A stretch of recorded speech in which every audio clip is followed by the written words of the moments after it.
दोस्तों BPSC economics optional की ये 38 वीडियो है। इस वीडियो में हम आपको डेड वेट लॉस के बारे में डिटेल में समझाने वाले हैं।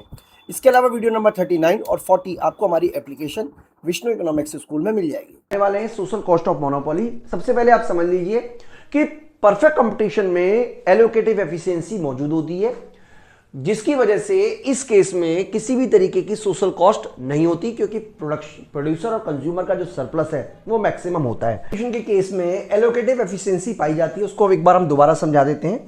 देखिए, परफेक्ट कंपटीशन के केस में क्या होता है मैं आपको बता देता हूं। परफेक्ट कंपटीशन के केस में मैं आपको शॉर्ट में बता रहा हूं, डिटेल में नहीं समझा रहे हैं हम आपको इसको। परफेक्ट कंपटीशन के केस में जो डिमांड होती है और जो सप्लाई होती है वो एक दूसरे को इंटरसेक्शन करते हैं, जिसकी वजह से ये प्राइस डिसाइड होता है। तो इस केस में ये कंज्यूमर सरप्लस है, ये प्रोड्यूसर सरप्लस है। और क्योंकि इस केस में प्राइस जो होता है वो मार्जिनल कॉस्ट के बराबर होता है, इसीलिए इस वाली कंडीशन में एफिशिएंसी पाई जाती है। इसको हमने ऑलरेडी वीडियो के माध्यम से आपको समझा रखा है। लेकिन मोनोपोली के केस में इस तरीके से नहीं होता, बल्कि मोनोपोली के केस में हमेशा प्राइस जो होता है वो ज्यादा होता है मार्जिनल कॉस्ट से। प्राइस मार्जिनल कॉस्ट से ज्यादा होने का मतलब यह है कि फर्म अपने प्रॉफिट को मैक्सिमम करने के लिए कम क्वांटिटी प्रोड्यूस करती है, यानी कि जितनी उसकी कैपेसिटी है, जितना वो प्रोडक्शन कर सकती है, उसकी वजह से कम प्रोडक्शन करती है, क्योंकि उसको प्रॉफिट चार्ज करना है। और इसकी वजह से कंज्यूमर को ज्यादा प्राइस पे करनी पड़ती है, जिसकी वजह से डेड वेट लॉस क्रिएट होता है। यानी कि डेड वेट लॉस क्या है, एक बार हम पढ़ लेते हैं। डेड वेट लॉस और welfare cost of monopoly due to monopoly restricted output sold, यानी कि वो कम से कम सामान बेचता है, यानी कि जितना सामान मोनोपोली क्रिएट कर सकता है उतना नहीं करता, बल्कि उससे कम क्रिएट करता है। इसी की वजह से सोसाइटी में कंज्यूमर को बड़ा नुकसान उठाना पड़ता है। There is a net loss of well being because of monopoly produce inefficient level of output, यानी कि जो मोनोपोली जिस लेवल पे आउटपुट कर सकता है उससे कम आउटपुट करता है। अच्छा, तो यही रहेगा कि पूरे के पूरे कंसेप्ट को हम डायग्राम से समझें और फिर हम इस डेफिनेशन पे दोबारा वापस आ जाएं। मैं आपको बता देता हूं कि हम इस डायग्राम को समझाएंगे दो तरीके से समझाएंगे। पहला, वो कंडीशन जहां पर हमारी जो कॉस्ट है वो under the constant cost industry, और दूसरी जो कॉस्ट है वो हमारी डिमिनिशिंग कॉस्ट इंडस्ट्री है। मतलब एक तरीके से हम कह सकते हो social cost of monopoly power under increasing cost industry, increasing cost industry, not diminishing, increasing cost industry. तो हम एक एक करके समझना शुरू करते हैं। सबसे पहले हम बात करते हैं, हम ये मान लेते हैं कि कांस्टेंट कॉस्ट इंडस्ट्री है। देखिए, बहुत आराम से समझेंगे तभी आपको समझ में आएगा। हम समझा रहे हैं आपको सोशल कॉस्ट ऑफ मोनोपोली, यानी कि हम समझाने की कोशिश कर रहे हैं कि परफेक्ट कंपटीशन ही आपके लिए बेटर है। मोनोपोली अगर मार्केट में आ गया तो नुकसान ही रहेगा, फायदा कभी नहीं रहेगा। तो इसके लिए हम क्या मान के चल रहे हैं, सबसे पहले कांस्टेंट कॉस्ट इंडस्ट्री लेके चल रहे हैं।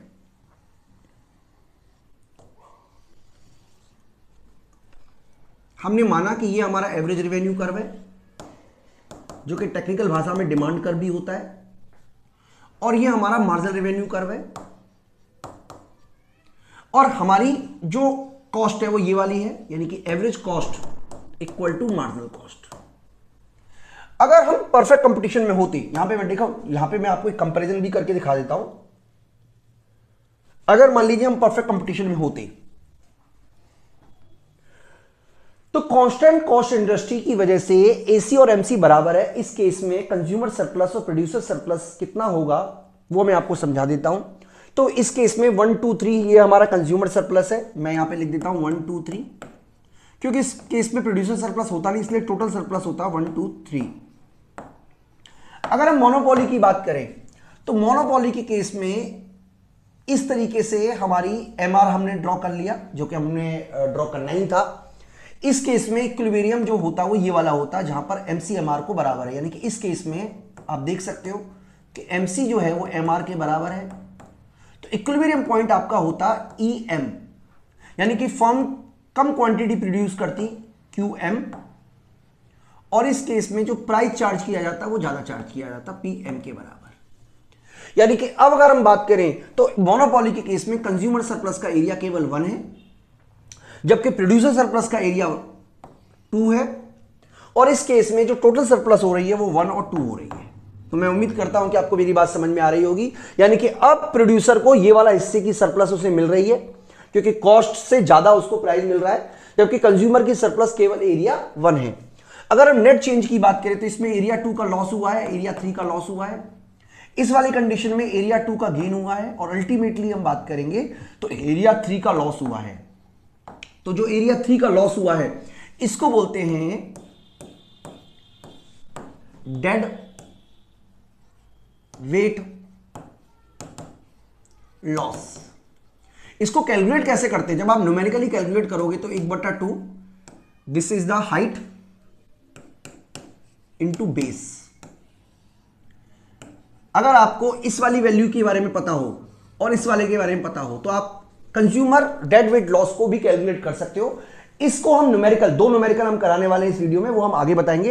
यानी कि अगर कभी आपको numerically dead weight loss calculate करना हो तो उसके लिए जरूरी है कि आपके पास परफेक्ट कंपटीशन में कितना प्राइस होगा वो हो, मोनोपोली में कितना प्राइस होगा वो होना चाहिए, क्वांटिटी मोनोपोली की कितनी होगी वो होनी चाहिए, और आपकी कॉस्ट कितनी होगी वो पता होना चाहिए। यानी कि अगर आपको ये चारों इंफॉर्मेशन पता है तो आप बहुत आसानी से कैलकुलेट कर सकते हो आपकी मार्जिनल, आपकी जो डेड वेट लॉस है। अगर हम इसी टॉपिक को करें और टॉपिक को समझने की कोशिश करें कि अगर इंक्रीजिंग कॉस्ट इंडस्ट्री होती, यानी कि ऐसा केस जहां पर मार्जिनल कॉस्ट इंक्रीज हो रही है, उस केस में डेड वेट लॉस कैसे कैलकुलेट करते हैं?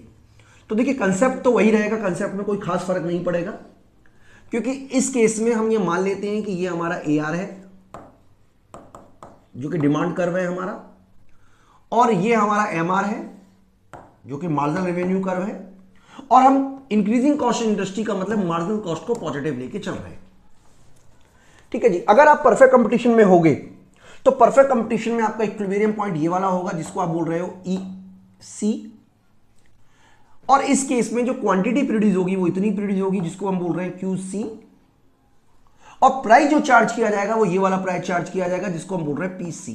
बिल्कुल सिंपल सी बात है, क्वांटिटी आपको क्लियर है। अब इस केस में अगर हम बात करें, मैं इस लाइन को हटा रहा हूं जिससे कि आपको कंसेप्ट समझने में दिक्कत ना हो। इस केस में ये हमारा कंज्यूमर सरप्लस है, ये वाला एरिया, ये प्रोड्यूसर सरप्लस है, जैसा कि हमने परफेक्ट कंपटीशन में पढ़ा था। मैं एरिया का नाम दे देता हूं 1 2 3 4 एंड 5, ये हमने नाम दे दिए। तो अगर हम बात करें, अगर हम होते परफेक्ट कंपटीशन में, परफेक्ट कंपटीशन में होती तो हमारा कंज्यूमर सरप्लस कितना होता?